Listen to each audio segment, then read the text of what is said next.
up, No, I'm not. everybody? We are live. We are here with R.R. Virdi, author of Goblin King and Beast Queen. They are both part of the Monster Slayer Online series. Um, now, let's see. When did Goblin King come out? Oh, May or June 2018. I want to say May, like mid-May, May 15th, May 16th. Okay. That's And probably right. yes, Here. so let's see. I'm just this is my first time in a long time broadcasting to both Facebook and YouTube. Let's see how this works out. We got a couple viewers on both. And I think people will be piling in. But yeah, so it's been more than a year then, right? Like between Goblin King and Beast Queen? Yeah. Actually, I think they almost did release around the same time. Crap. No, Beast Queen was summer, August. So yeah, year and a month or two Yeah. between. But I don't know. For those of you who haven't listened to Goblin King, I had a really great time narrating that book. I'm going to show the cover to you guys if you don't remember.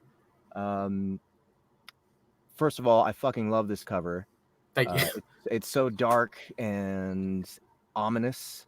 I love the detail in it, and that picture of the Goblin King is so vivid, and it stuck in my brain the whole time I was narrating this book. And just I think out of anything, he was a big inspiration for like centering the whole mood of the book. Um, Right. and I really had a great time playing him. And of course, we have our main character Devram there with his katana. Um, and yeah, I feel like this is kind of, it's like it's almost a classic lit RPG format, stuck in a video game.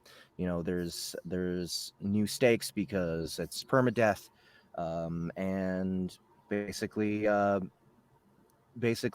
another um, opportunity to actually tell a classic fantasy story. So another thing that I loved about doing Goblin King was you wrote a song I that I did. Yes. that I was able to play and sing for. Um, and that was great because I also got to sing in character because the person who sings it is actually like an Irish. Well, I imagined him as like an Irish traveler type Yeah. person. Oh, he's Um, inspired by that. Yeah, the Fiddlers are based off of. For anyone who read like the Wheel of Time and the more classic fantasy novels, there was always a group of people called like the Tinkerers, who are kind of based off like the Romani, like traveling, wandering folk with a lot of music. So the Fiddlers in here, yeah, they're kind of based off that European archetype of traveling musical folk and performers. right, yeah. Definitely got that vibe. I mean, the cultural vibes in both of these books feel pretty authentic, and that's another thing I like about this series in particular. Just I like the writing a lot. I like the how Thank you. evocative it is. Um, Very deliberate and uh, just detailed. And also, let's show you the cover for what we're reading from today, Beast Queen. This is book two. Another great cover. Thank you. A little bit of a different style. It's obviously the same artist, Hmm. but way more colors. Um, the brush technique seems a bit more wild, Yeah. and I think that's probably probably intentional. It Yes. probably sells the mood of this book a little more. Like as I've been reading through it, as I've been narrating it, I've already gotten started on it, by the way. Um, the tone is also more wild, I think. Right. Like the action starts off immediately. Um, and it's not like the first one. It has like that sort of anime Right. flashback beginning feel, but this one it just starts off in the woods, uh, wild beasts chasing after Devram immediately. He's on the hunt immediately, and this it's just chaos happening all the time. And so, Ronnie, could you go ahead, for anyone who hasn't already listened to Goblin King or hasn't started this series yet. Can you tell us, give us a rundown of the series in general? Yeah, the first one, because a lot of lit RPG starts, like you said, the very classic format is being introduced to a video game world. I kind of wanted to raise the stakes that this is not a nice reason to go in. I wanted to start with the grimdark theme, which, like you pointed out, the first cover has that very dark, ominous tone, which changes to the second. Because without spoilers, whatever they did, whatever they happen to resolve in the first book leads to a bunch of chaos, like you hinted at with the second book. So the second book is like this transitional period of now they've dealt with one problem. The world, in some regard, has been made a more open and freer place, but now there's the consequence of that. Power vacuums pop up. There's a lot of new opportunities for the hunters, but that comes with a lot of new risk. And now they're dealing with, even though there was an existing power structure before, now that it's gone, how do we like reconcile with that? How do we move forward and try to build something of our own? And like the title and the blurb explained that there's a new challenger, the Beast Queen. She's got her own army of werewolves and other NPC monster characters she's rallying to her side to sort of fill this power vacuum. And now they have to step up and finally get the chance to hunt freely now that there's no predominant oppressive force, which in the first book was the Goblin King. So the series is slowly transforming. It's introduced as a very grimdark, permadeath world. You have to hunt to survive. It's like the love child of Dark Souls meets the Monster Hunter franchise from that JRPC system, which I happen to love. And then the second book is now you fixed one problem. Here's a dozen more, but by doing this, hopefully you'll get to a point where they can start really flourishing in this world. But I didn't want to start them with that. I've always felt that's too easy, giving someone a perfect world to just go grind and hunt in. I felt like if they would earn it, people through the series would start to resonate and hopefully connect more with the characters, having seen what they've gone through before we reach other climactic peaks through hopefully the 5 to 8 book series, depending on how well they keep selling. Yeah. Well, I think that when we get this second audiobook out, it'll revitalize some more interest in the series. By the way, guys, the first book in the series, Goblin King, is free on Kindle right now until October 28th. Is that right? Yes, October 28th. Until October 28th. So if you're curious, if this stream compels you to check out the series, go to the link in the description below, and you'll find the first book on Kindle for free. And if you want the audiobook version, it is whisper synced, so you can get the audio version for $8 if you just get the Kindle version for free. All right, so before I get started narrating, let's say hi to everybody who showed up to hang out with us. If you haven't already, in the YouTube chat or in the Facebook chat, say hi and I'll acknowledge you. We got Barry Compton here. We have a lovely Chinese fellow who I always forget his name, and his name's in Chinese characters. Oh, okay. I was about to say, wow. Yeah. But he's here on a regular basis. So hello, Mr. Chinese man. Fiji Film is here. Rasta Life Reggae, who apparently I'm his narrator hero. Well, you're my listener hero, Mr. Rasta Life. Zior, of course, is here. Another regular. Thanks for coming, man. Sean Mitchell, England. He was at the last stream. He's already got the Goblin King audiobook. And Corvus Niger. I'm sure that's pretty badass name to lead with Corvus. Yeah, exactly. Hi, Corvus. Nice to see you, man. Thanks for coming. And that's all YouTube people. Let's see in Facebook. We have 4 people watching here. Dave Wilmarth is here. Joel Siebert. Michael Quentin Foster. Oh, nice. Another narrator. Another local narrator. He's from Kansas City. John Steelman. Who loves our sound effects. Thank you, John Steelman. And I think that's everybody for now. Thank you guys all for joining the stream and watching me fumble around with this audiobook. Now, I think what I'm going to do is I'm going to start off with chapter 2. Okay. Leading up to chapter 2, we've already been introduced to a new character, William, who's actually like completely new. Like I don't know what the timeline is for exactly when he was thrust into Monster Slayer Online, but it's sometime in between Goblin Right. King and Beast Queen. Yeah, it's during the momentary lapse between after they finish that, players are still being loaded into the world after they're executed Right. back in their real lives, and Right. before the beginning of this book. So he's still kind of a newbie, but he's acclimated a little bit in sort of a post harmony peace period where there's not as much danger. Right. So William is already established himself as sort of a comic relief, Yeah. and what is he a ranger, a hunt? Like I can't remember I exactly think what his he's class is. playing. Oh crap! Now I forgot my own classes right now. I think he's playing either a stalker or there's a. Oh wow, this is embarrassing. What's my ranger class? I didn't want to call them rangers, but he's playing the Right. same class as Jace, who is the half elf Right. archer in the very beginning of the book. That they're specializing in tracking, archery. They get special passives to where in some games where you see the gold little trail, like in an Elder Scrolls game or something, you get your little quest markers. He has that for active hunts within like a variable range, so it's fair. He can't track indefinitely, but immediate area location, he can sort of help suss out whatever they were just hunting down. Right. So he's joined Devram in this hunt. He's actually gone out for firewood.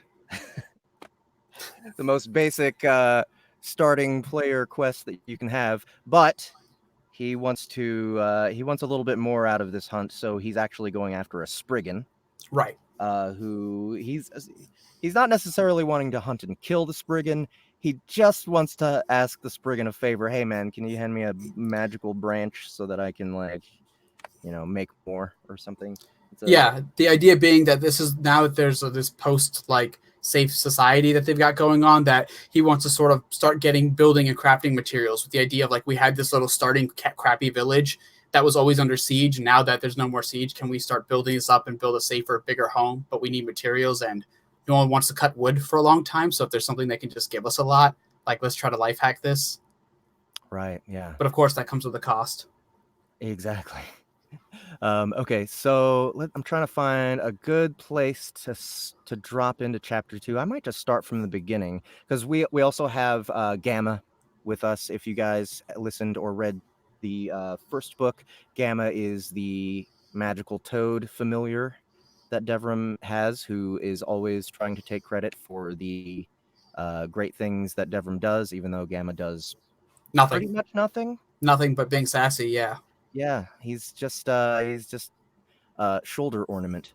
I have family members like that, so that's where he comes from. Right. Yeah. I think we all do.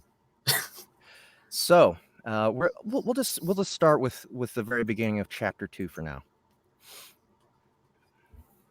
Oh, and once I get to once I get to the tree, I think you can give me a little bit of direction for the voice. I came up with something kind of low and ominous, but still kind of gentle.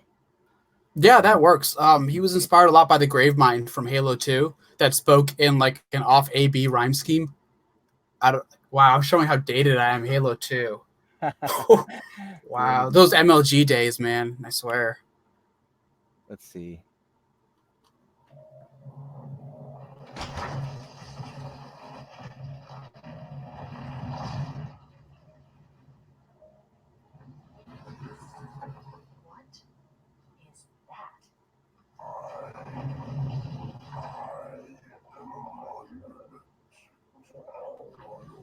Wow, that's a flashback hearing that in the background, dude.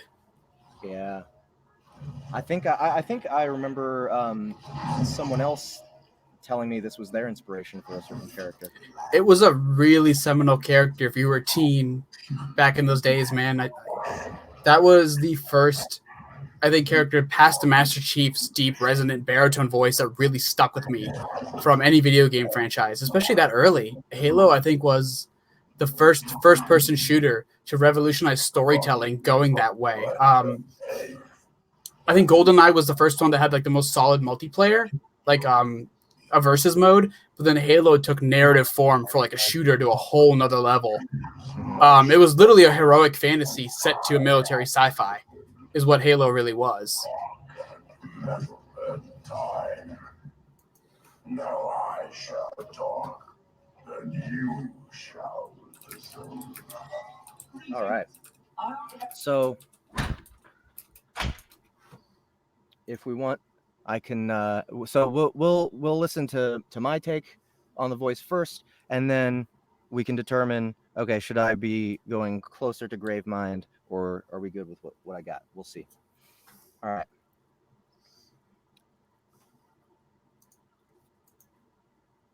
Gamma, with me now! Dev hooked a thumb to his chest as he closed in on his toad companion. The amphibian turned mid-leap, eyes bulging. For once, the uppity toad didn't utter a word of defiance or question. He reversed his tracks and jumped toward Dev to meet him. The slayer didn't slow his pace as he bent to scoop up the toad. A quick look over his shoulder showed Dev that the tree had turned an ashen gray. The bed of moss bleached before him, the effect rippling out as if pushed along by an unseen wave. Everything in the cavern turned to grayscale behind him. Now, what is exactly he's running from at this point? It is the wolf creature that came out. Yeah, that. Of the tree, yeah. Yeah, like he's chasing after the Spriggan. The Spriggan disappears. He's kind of looking And around. then its corpse is flung out almost, and then the werewolf bursts out behind it. Yeah, that's right. Okay. Yeah, and so okay, I remember now. A little faster, Devram. It might surprise you to know this, but my coloring is most attractive to the women of my kind. I'd hate to lose it and become a pale toad because of your ineptitude. Keep talking and that'll happen to you. Dev grimaced as he saw the way ahead mimicked the rest of the cave. A dead end. William, you're a tracker. Find us a way out. Tracker, that's what it is. The young man shot him a look that was the equivalent of a shrug. Great. Dev skidded to a halt, ignoring Gamma's pleas to continue. That thing, whatever it was, had a way out of here. It pointed a piece of that tree at that cave, and it opened up. Maybe there's a way to trigger the walls or vines that brought us through. He hoped his vocalization would prompt the toad or William to offer some helpful insight. He should have known better. Dev rubbed his head, glancing all the way ahead. Lengths of ivy grew over the stone, rustling as if in distress. Dev recalled Gamma's earlier warnings and decided it was time to ignore them. Might want to hold on, buddy. Things are about to get rough. He drowned out the toad's protests and tore off toward the ivy, readying thirst. Dev activated fleet-footed again, picking up speed until he was within range to activate Skewer. The combination of skill shots propelled him like a rocket into the stone, severing several vines in a single blow. The plants reacted instantly, thrashing and snaking out to ensnare him. Here's hoping I was right about this. Whoa, no! Stay away from my squishy bits, please. William stomped around, smashing the heel of a boot against a vine that had tried to lash his ankle. He batted a hand against some ivy that had inched too close to his nether regions, trying to peel the length of it away. Or at least buy me a drink first. Dev gave him a weak smile as an apology, as the vines pulled him against the stone with enough force to cause an ache to build in his ribs. Maybe I was wrong. The pressure increased, threatening to crack several bones supporting his torso. William kept up his futile, spastic defense, flailing against the living bindings. I knew I should have gone with Keely or Mira. But no, I had to sign up with you for some action and adventure. Dude, I've seen these kinds of videos. I know what happens to guys grabbed by planny tentacles. That's my ass! A vine just slipped up my pants and... Oh, never mind. Dev didn't want to know, shutting his eyes as the pain within his body grew. The pressure ceased as soon as he thought he couldn't bear it any longer. His torso sank into the stone before him. Dev permitted himself to smile a bit before clamping his mouth shut to avoid swallowing fistfuls of softened earth. Oh, great. Now I'm being sucked into the ground. Again. This'll be our tomb. I love it. William's tone could have scalded Dev's skin. Jeez. Did I ever complain that much? He didn't finish the line of thought, as his body jerked hard to one side. The vines dragged him through what felt like an endless expanse of stone and soil. He waited for the inevitable slowing, but it didn't come. His body hurtled forward faster than before, almost matching his speed under fleet-footed. Oh, This is going to suck bad. He was proved right seconds later when the earth moved out of his way to spit him into the air. Dev sailed skyward, tumbling once before being able to orient himself. He spotted a dark clearing surrounded by trees and noticeably absent of a soft bed of moss. His eyes snapped shut as he braced himself for the impact. Roots burst from the ground, coiling around his arms and shoulders to catch him midair. The sudden restraints did little to manage his weight and forced his joints to nearly reach their limit as his body snapped to a stop. He winced, grinding his teeth, and swallowed a curse. That hurt. I'm fine. Then again, warriors of my hardy disposition and build always are. Dev shut his eyes in something that had nothing to do with the pain. I can't fly! William's voice cut short as he broke into a scream. Ugh. Never mind. I'm being fondled by more plants now. I hate this place. Devram sighed and opened his eyes to find the tracker suspended much like himself. I think I pissed off the forest a bit too much. Not at all, Slayer. The voice couldn't come from a single set of lungs. It boomed through the forest from every direction, like hundreds of speakers had spoken in unison. A current carried through every sound that penetrated Devram's body down to the marrow. Please tell me you were talking to yourself, man. William shot him a pleading look. Dev shook his head. The ground stirred and more roots spilled forth, piling over themselves and knotting together. Vegetation sprouted between them to coalesce with the growing mass. Within seconds, a tree, several dozen times wider than any in the forest, stood before them. Bark shifted before Devram at eye level until he could see the vague semblance of a face forming within the wood. Its eyes were much like that of the Spriggans, a fluttering mass of minute flecks all glowing an iridescent green. A wide, crooked gash appeared below a protrusion of wood that could have served as a nose. The opening twisted into something akin to a snarl. Excuse me. I'm going to be eaten by a tree. I cannot believe this. William released a crazed cackle. Dev glared at him. I am more than one life, one tree. I am all tree kind. What perished down below was heart and soul, but I remain the forest's mind. 2 hunters entered in pursuit of enchanted gifts to save personkind. But now, besieged by wolves in the dark, we find our interests aligned. The tree's voice boomed like it had before, echoing through the forest like it came from every bit of plant life at once rather than the sole source before them. Okay, so that's the base of the voice that I was going for with the tree. One thing that will change from just that is that I'm going to replicate what you've described there. I'm gonna have copies of that voice. Oh, that's sick. Slightly off time from each other and panned around the entire stereo surround so that it actually sounds like it's coming from different sources. And then I'm thinking I'll probably add maybe a bit of compression and some extra reverb on it. But if you want it rougher, let me know. Because that was really clean and smooth, but like you still had like the weight I wanted behind it, at least in my head. Okay, cool. We'll keep messing with it in production, but I think like because when I listen to Gravemind, it's like automatically menacing, right? Right. Like that voice, and I don't think that's exactly what you're going for. No, I wanted like the gravitas and the baritone of it, but this thing is more like a neutral party. But because of the weight of the fact that it's essentially every plant and tree in a forest, I figured it would have that kind of like heaviness in its voice and the all encroaching presence that it would have. It's literally a forest incarnate. Right.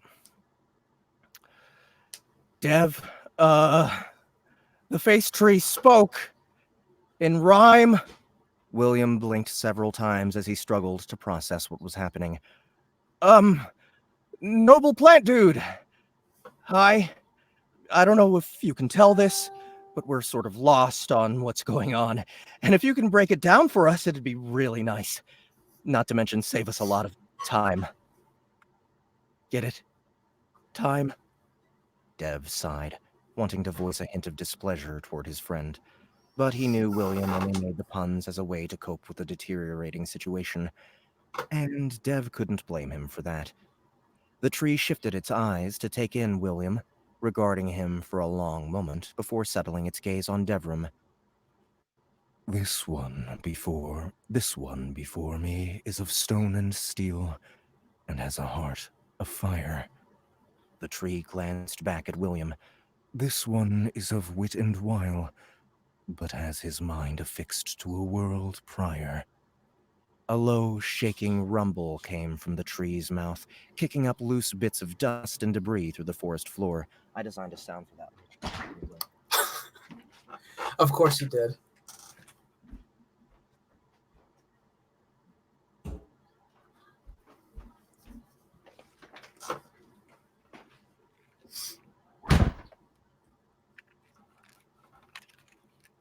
All right, in the audiobook, that groaning and trembling will sound like this. Let's see here. We'll solo. All right, I'm going to just say the line again.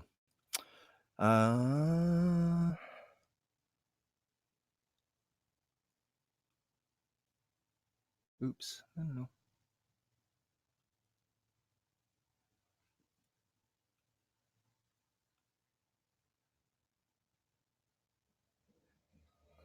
Yeah.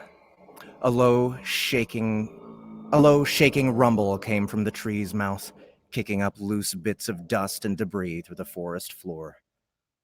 Dev rose slightly as the roots holding him pulled his body farther from the ground. A second later, the tangle of earthy mass hauled him closer to the tree. You are of hunter's spirit and slayer's blood, with a mind determined. Tend to your fellow. His courage he must muster, if this world you are to defend. Dev licked his lips, unsure of what the tree was getting at. He felt wiser to let the being speak uninterrupted.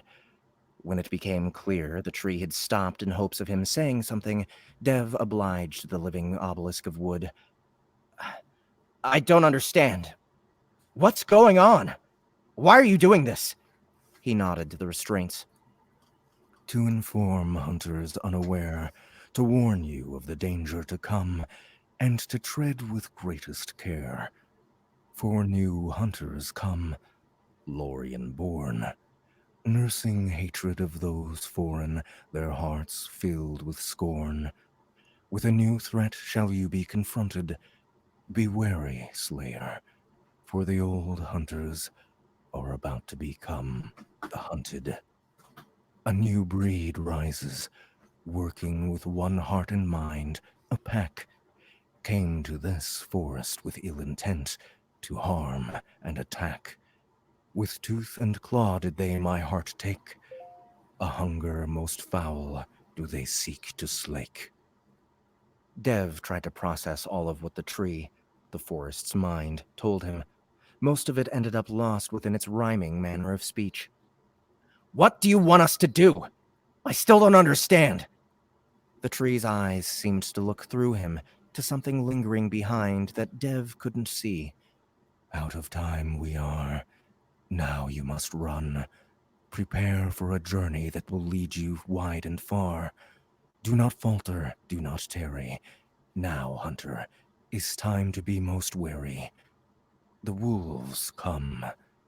It is time to run. The roots shuddered before collapsing on themselves, as if made from dust and mud.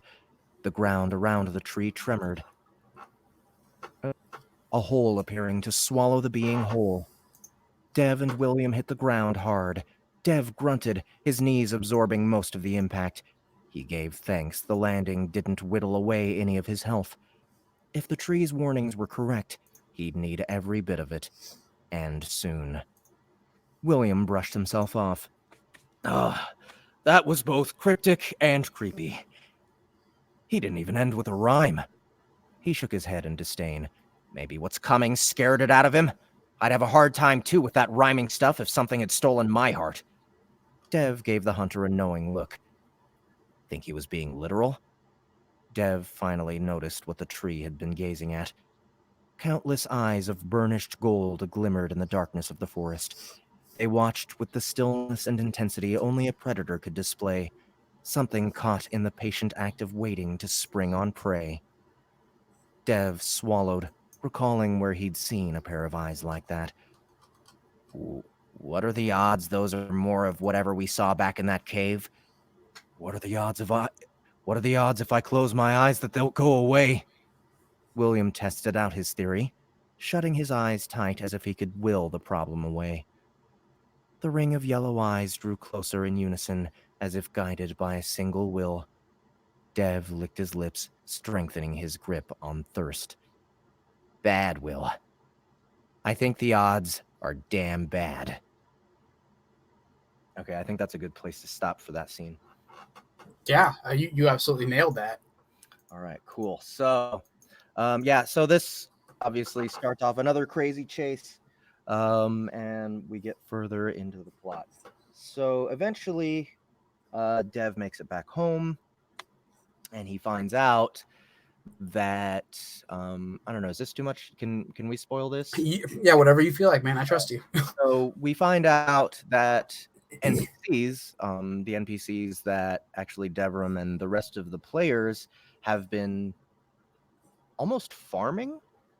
As you would do as a person playing a video game who's got a town to cultivate.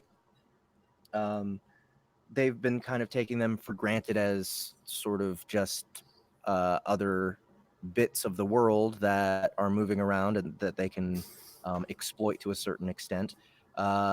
They start finding out that the NPCs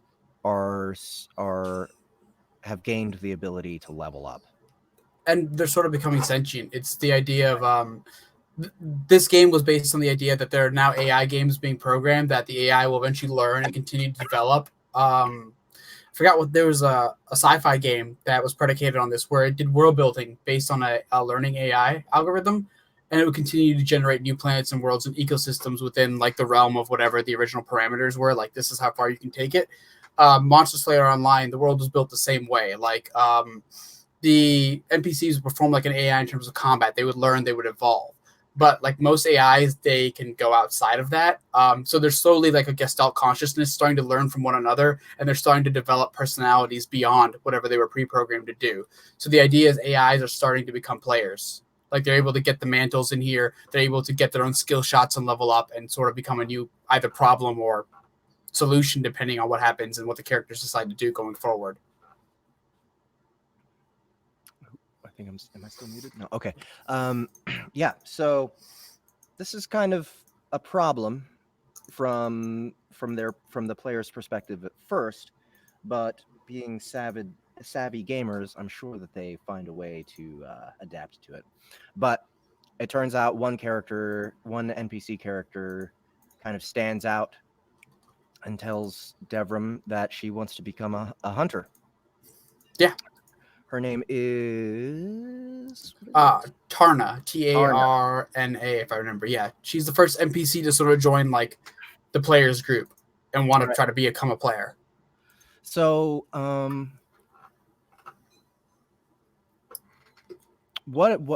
are you envisioning her voice? Are you hearing any kind of accent or anything? I mean, like I think with a lot of fantasy games, we get those UK accents, right? Sort of the that's sort of the standard for NPCs in fantasy games, and I think that's how I handled a lot of the NPCs in the first book. Right. So it was almost like a smaller the way I had her tribes built up. It was a lot more smaller, like not necessarily Germanic, but like the neighboring countries, like small EU, if you were to think of it like that, like Norwegian, like a smaller Scandinavian country. And if Okay. they were to speak English, like there is part of that lilt, but it's not as strong as harsh, and you're not as heavy on the intonation as you would be in German. A lot of the smaller EU Scandinavian countries have a lot softer of a spoken voice, but there's still that accent there. That's an undercurrent through all of it. Okay. All right. So you want me to try kind of almost Eastern European a little bit? Yeah, I think that would work really nice. Okay. I don't want to go full on Russian. Yeah, that would be really strong. Yeah. I should do one though, just so I could hear you do a Russian accent. Okay. All right. So I'm gonna. I think. Let's see. I think chapter 6 is a good scene. Well, chapter 5 is when they first encounter. I think chapter 5 is where they first encounter a ghoul, if I'm not mistaken, and then 6 is where they keep chasing it. Yeah, and things go from wrong to worse. Right. Found it. Okay. So we're going to start a little bit after they discover that ghouls are a problem. So a bit into chapter 6. All right, we're going to start here.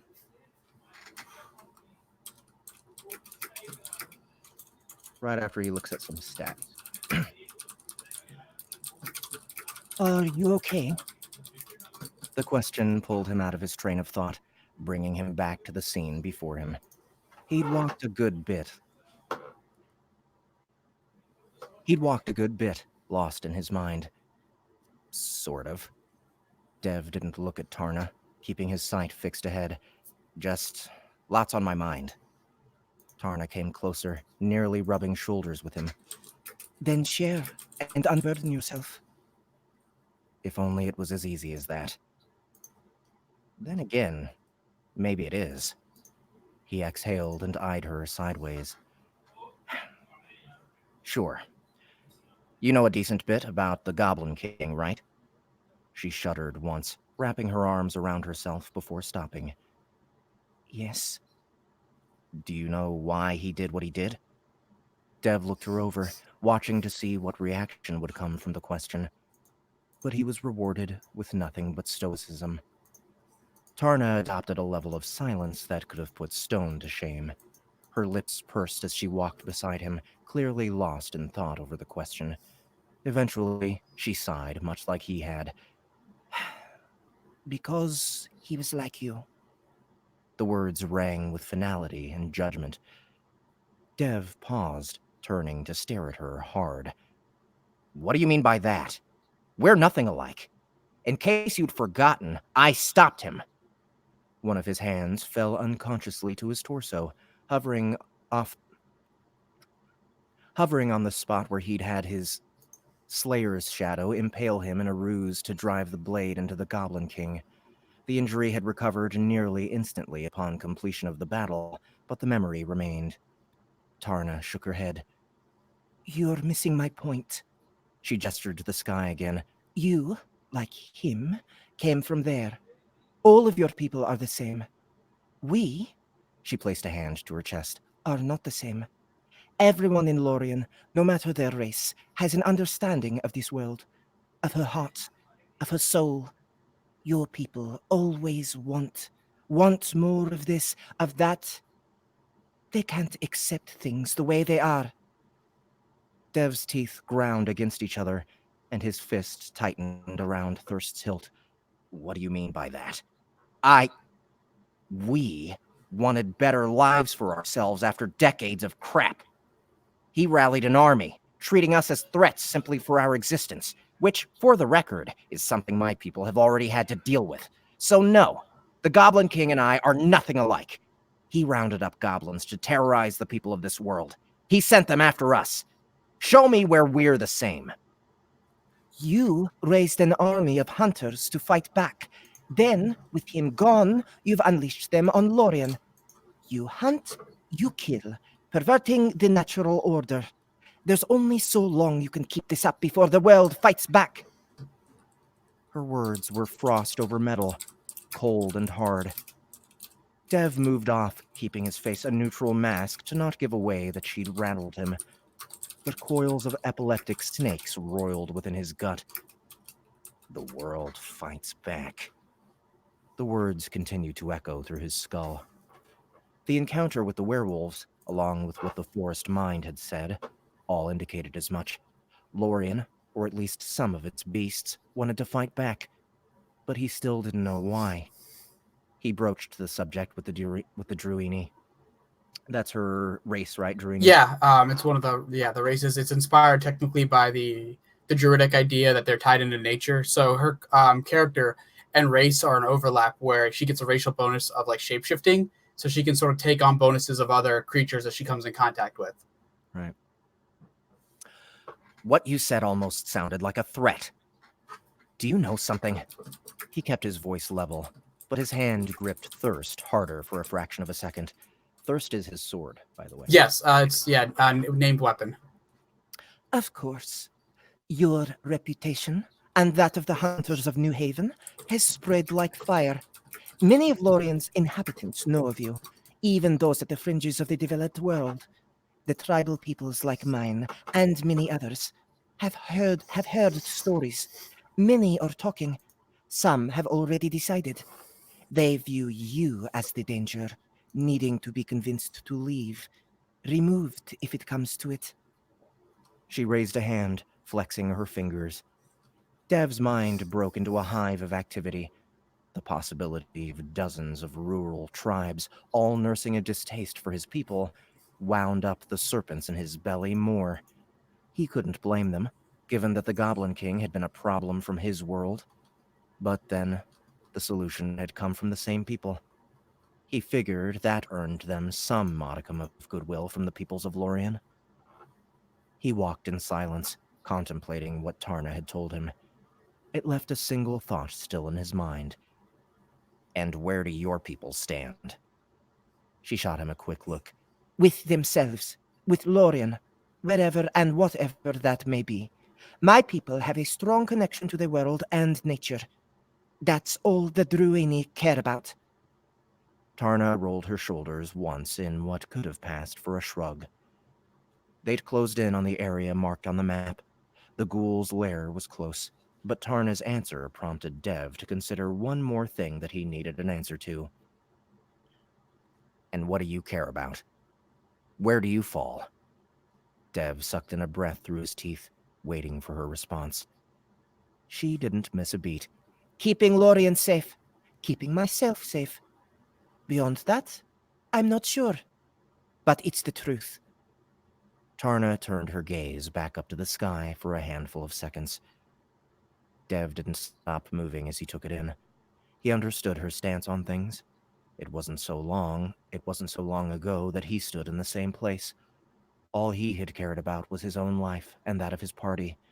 Since then, he'd seen the value in helping the other hunters and in banding together. They'd built a home, made it safe, and could now prosper. Tarna still lingered at the first stage. All she wanted was a place for herself. He could respect that. The truth's good enough for me. Dev peeked at the map again, noting their location in proximity to the marked area. They'd already skirted the edge of the red circle and found nothing. He gestured to a low hill sitting close to the center of the perimeter marked on the map. We could check it out and spread out from there. Tarna nodded. They headed over to the hill, climbing it quickly to come down the other side. Dev turned in place to regard the mound of land.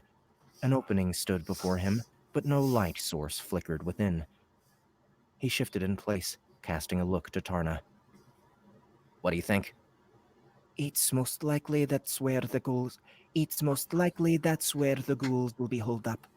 It's close enough to the burial grounds, dark and reclusive. Ghouls don't need their eyes to hunt. They won't need torches to light the way.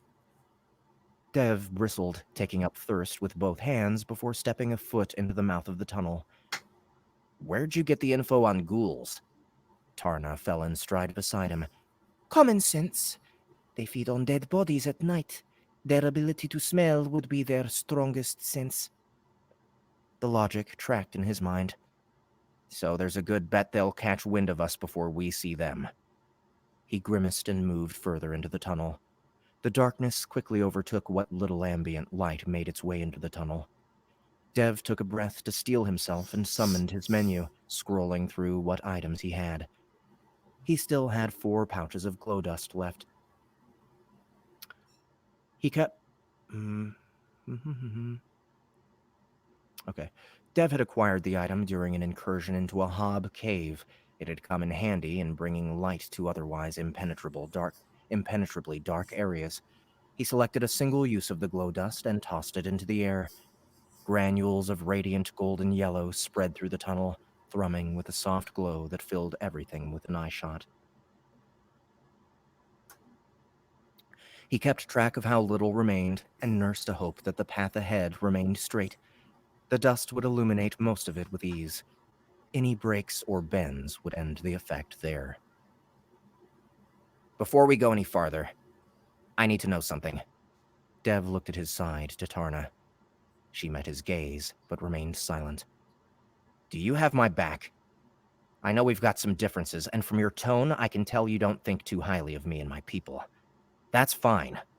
But if you want to be a hunter, work with New Haven, I need to know you can be trusted. So, can you? Tarna held his look. I suppose there's only one way to find out, isn't there?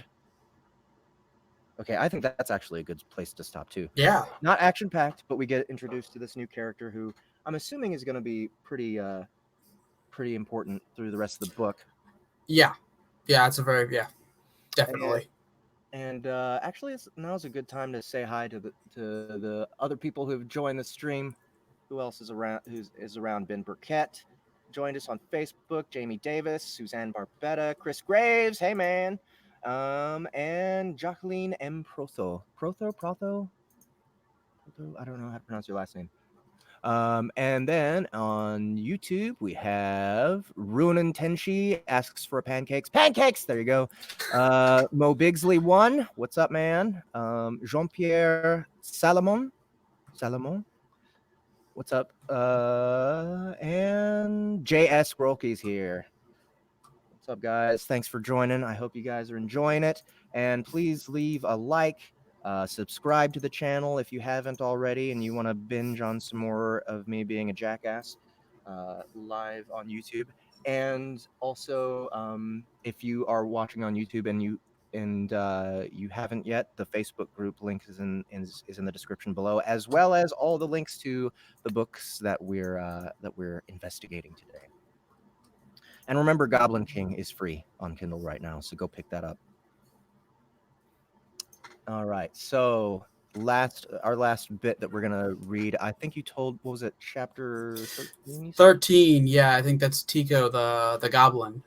All right, so I haven't gotten this far. So can you set up the scene and where you want me to start? Oh, I should have that open somewhere. Let me grab my laptop. Let's see. Boom. Sean Mitchell England says, let me see if I can highlight this in StreamYard. I think this is a really cool feature. Here it is. Just left you a glowing 5-star review for Goblin King, Mr. Virdi. So glad to be getting the second one voiced again by the very talented Jeff Hayes. Your story fits his style so well. Love you guys. Oh, thank you. Yeah, I'm actually predominantly a fantasy writer. I've been very fortunate to be a finalist for the Dragon Award twice with Jim Butcher, Larry Correa, N.K. Jemisin, and Brandon Sanderson for Best Fantasy Novel, 2016, 2017, and then the Nebula this year for Best Novelette for a sci-fi mech series that just got picked up and sold for 12 stories starting in 2020 and hopefully an anime. So Tico comes in a few pages down, but it is chapter 13. I don't know what the conversions. Oh, you have the Word Doctor. I'm actually just working out of the Kindle version. Oh, you formatted. Oh, okay, right. He's in chapter 13. He comes in a few pages down.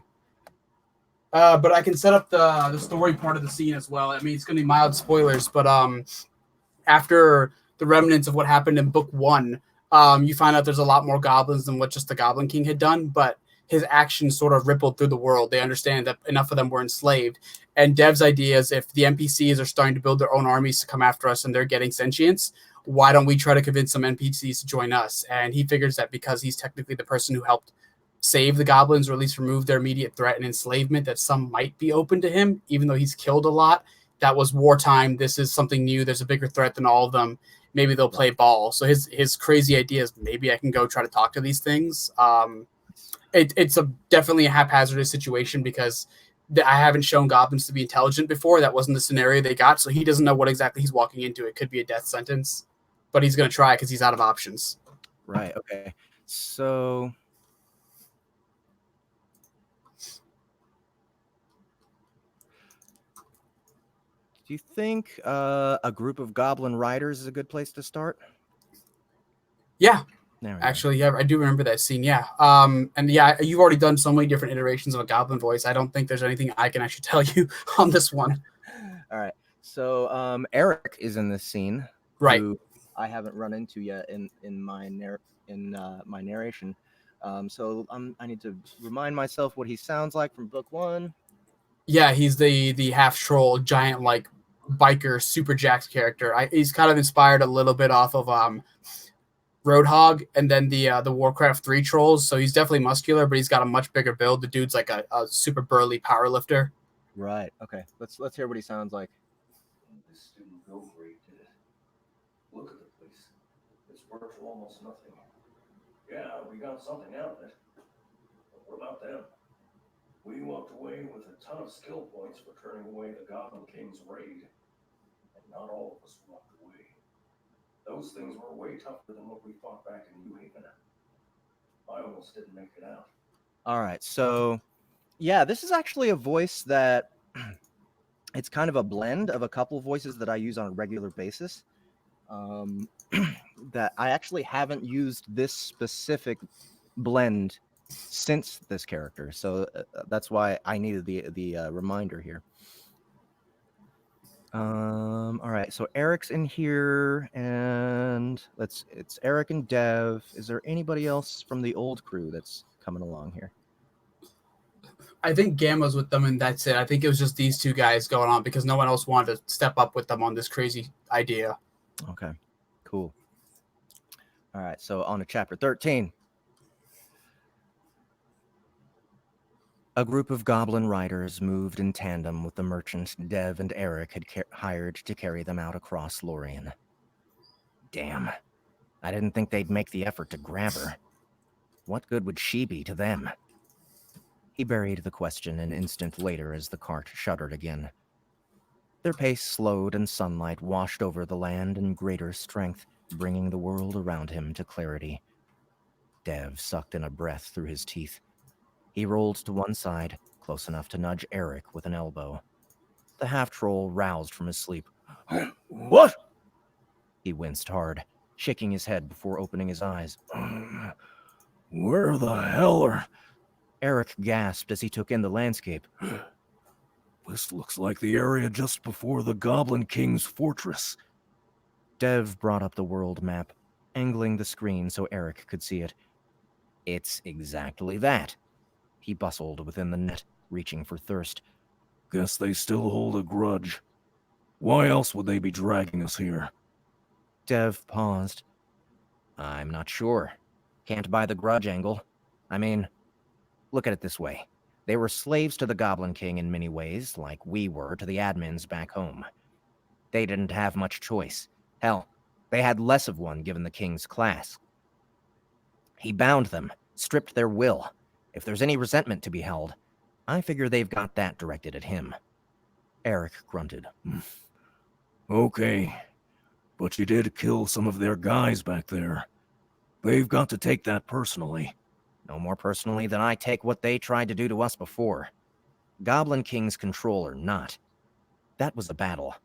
Doubt I'd have been able to ask everyone to chill and hear me out for a few words before. Now, I'm hoping they'll give us that chance. The half-troll snorted and rolled his eyes. Based on what? That we're still alive? It's a bit on the nose, but the truth is, if they wanted us dead, they could have killed us already. Sleeping people don't offer much resistance. He dragged Thirst out of its sheath slowly. The net clung to him like endless fingers, giving him little room to work. Dev got the weapon out halfway with what limited space he had. It'll have to be enough. He brought the edge of the blade to a part of the net, rubbing the finger-thick twine against Thirst until it severed. Dev repeated the process until he'd sawed through enough of the restraint to free most of his body. He squirmed through the opening, drawing his blade in full to free Eric and the still sleeping Gamma.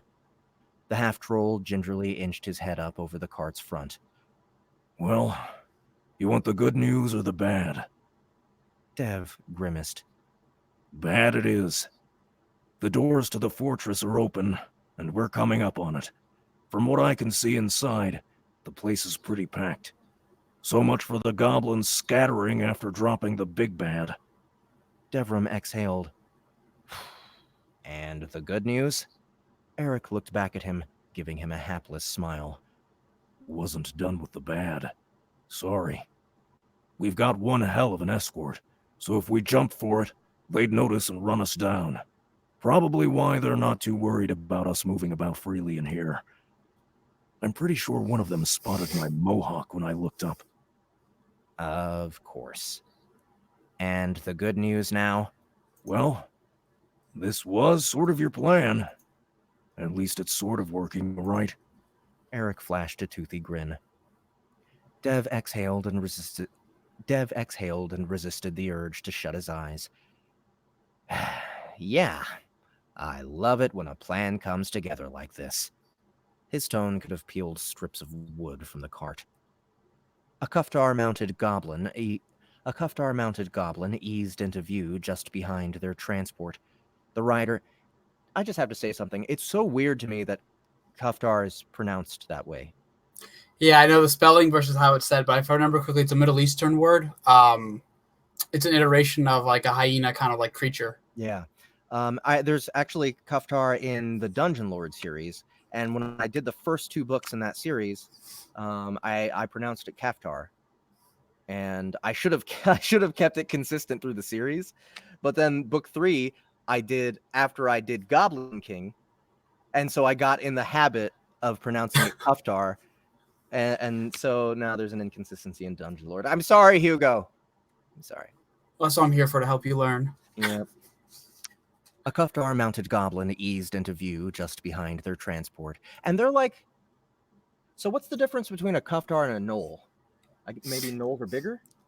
Yeah, and I think they're two-legged, aren't they? And Kuftar are kind of like the wargs from Lord of the Rings. Like they're just super jacked up hyenas. Like they're four-legged, and they're only a mount. Like they're not a player-based class. You would never want to roll one in D&D if you tried to do a homebrew or something.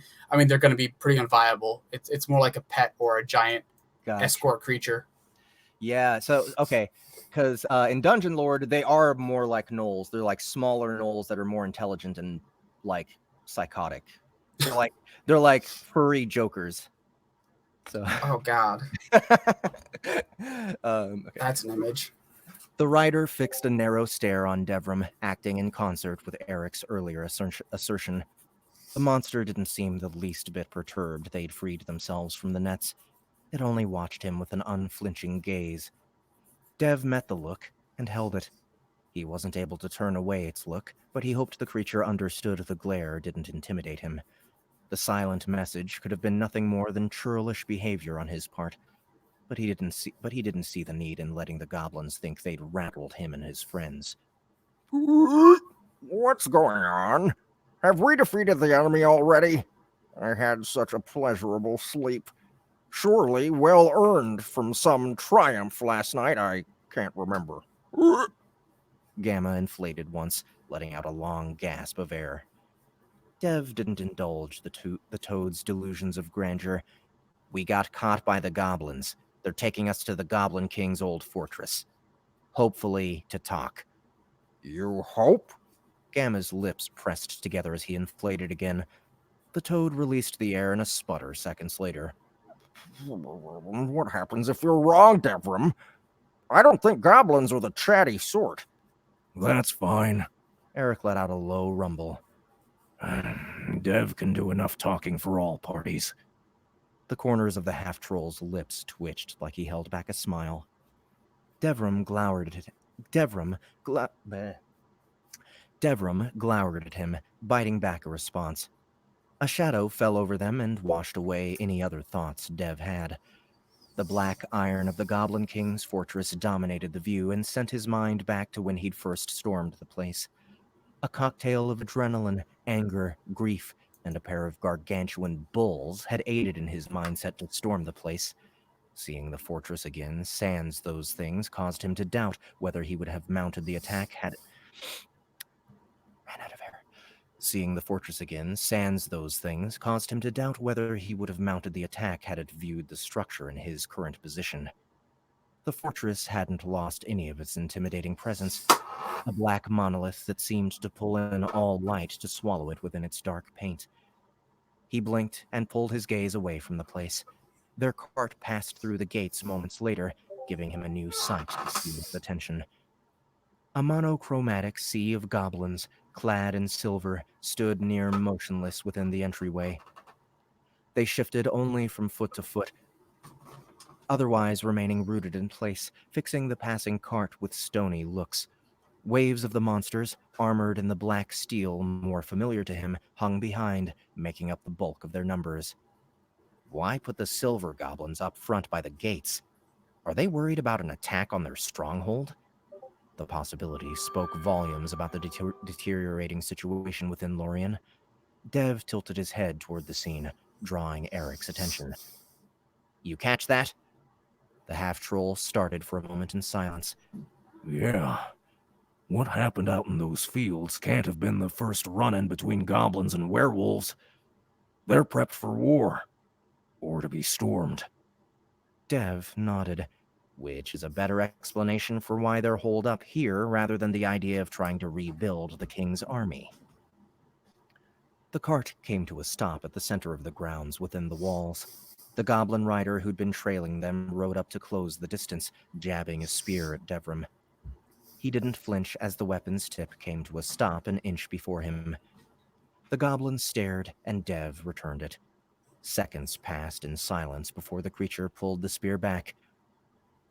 You! Out! All you! That was totally an Abe reference. All you! It pointed to a spot ahead of the cart. Dev rose without complaint, hopping clear of the ride and making his way to the indicated position. He looked over his shoulder to make sure none of the creatures gave Eric and Gamma trouble. The toad picked up his pace, hopping until he came close enough to jump onto Devram's right leg. He scooped up his amphibian comrade, placing him gently onto a shoulder. I know you like to give advice, thinking you're wise and stuff, but maybe let me do the talking here.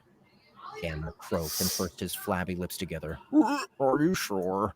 Negotiations, among nearly everything else, is a strong suit of mine. I'm sure I could handle this better than you can. I doubt that. Dev kept the thought to himself as he stopped in front of a row of armored goblins. One of his hands twitched, falling an inch from Thirst's hilt. He tensed and cut the motion off cold to keep from riling the line of monsters before him. If they had taken note of the action, they didn't show it or care. Eric came to stand by his side, all eyes fixed on the half-troll's bulk, clearly finding him a greater threat than Devram by the sheer dint of his size. The Slayer let them keep their perception. Better they be wary of him than me, especially since I'm the one who's got to convince them to play nice. The rank of goblins split down the middle, giving way to another of the creatures who shambled forward. The monster hunched over, resting the majority of its weight on a crooked cane of dark wood.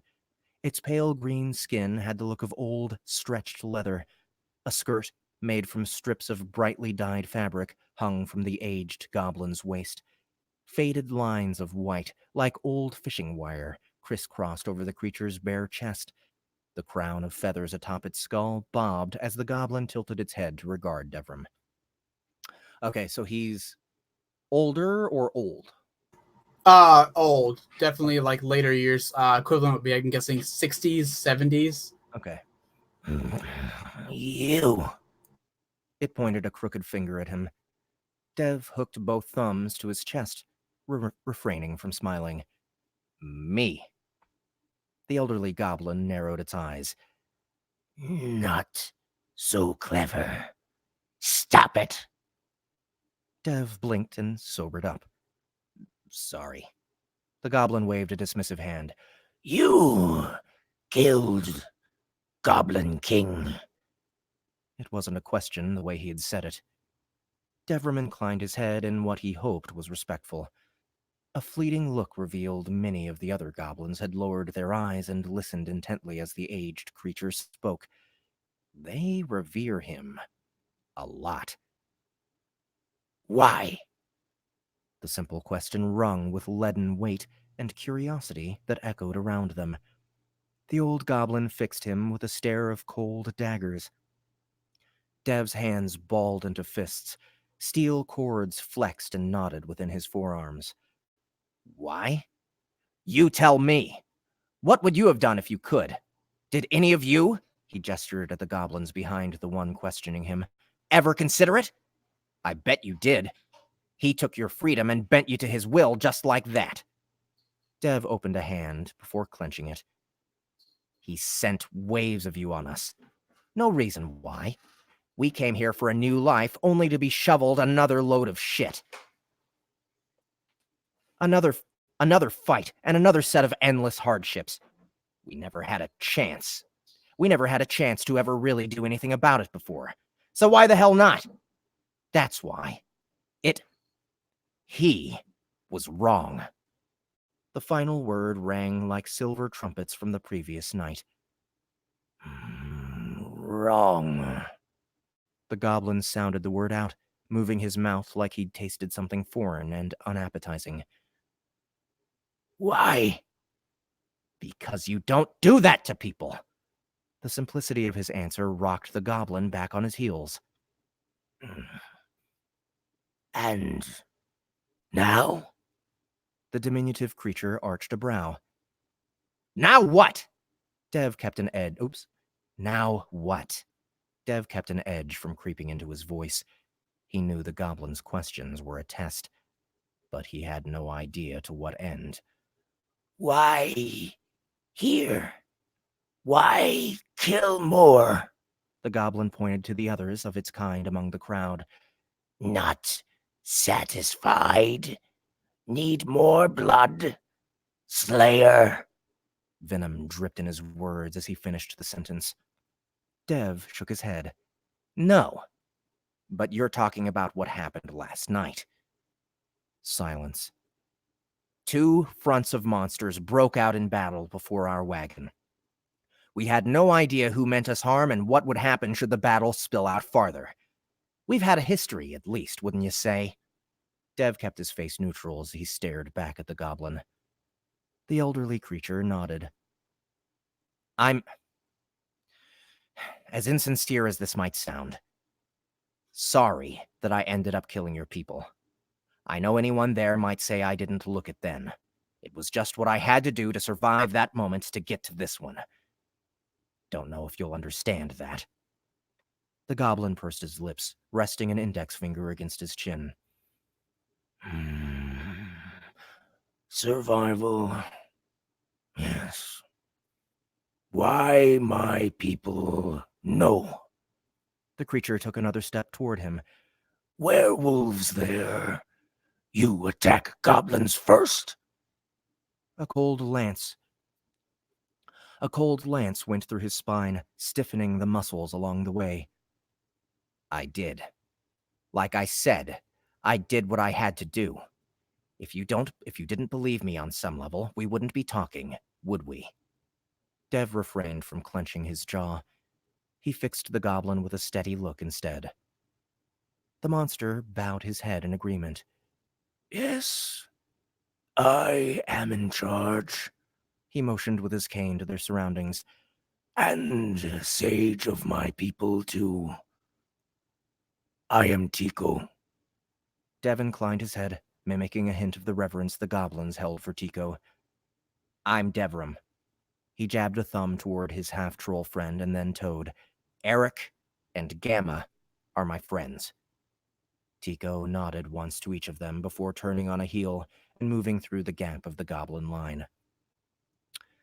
Dev took it as a hint to follow. He fell in line behind the goblin sage, beckoning Eric with a wave of his hand. A quick look over his shoulder revealed that Sonali? Neil. Sonil. Yeah, I pause. Sorry. Oh, go ahead. That's right.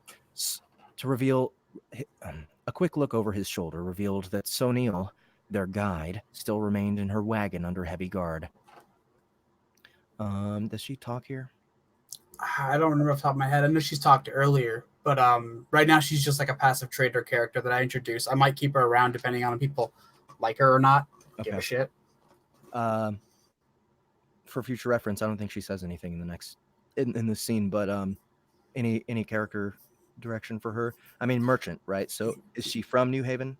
No, she's gonna be from one of the larger towns, if I remember correctly. I forgot what the main merchant city is that they go to in the first book, but she's from there, so it's a lot more upper class, a little bit more of an educated, erudite kind of voice. She clearly is educated. She knows numbers, math, can trade, economics. So she's a trader, kind of a cutthroat one. Gotcha. Okay, we'll go with the RP then for her. All right. Hey, what about our friend who brought us out here? Tico didn't bother turning to address him. She stays where we watch. His tone stayed as level as a pool of undisturbed water, but something lingered just below it for Dev to pick up on. A hostage. His mouth tightened as he thought about the young woman's situation. We dragged her into this. It would have been easy enough for him to brush it off as the cost of doing business. She had taken their coin, knowing the risk, but his choices had driven them into the current situation. He exhaled a set of long breaths to steady himself as Tico led them into the halls of the Goblin King's fortress. All right, so how's Tico working out?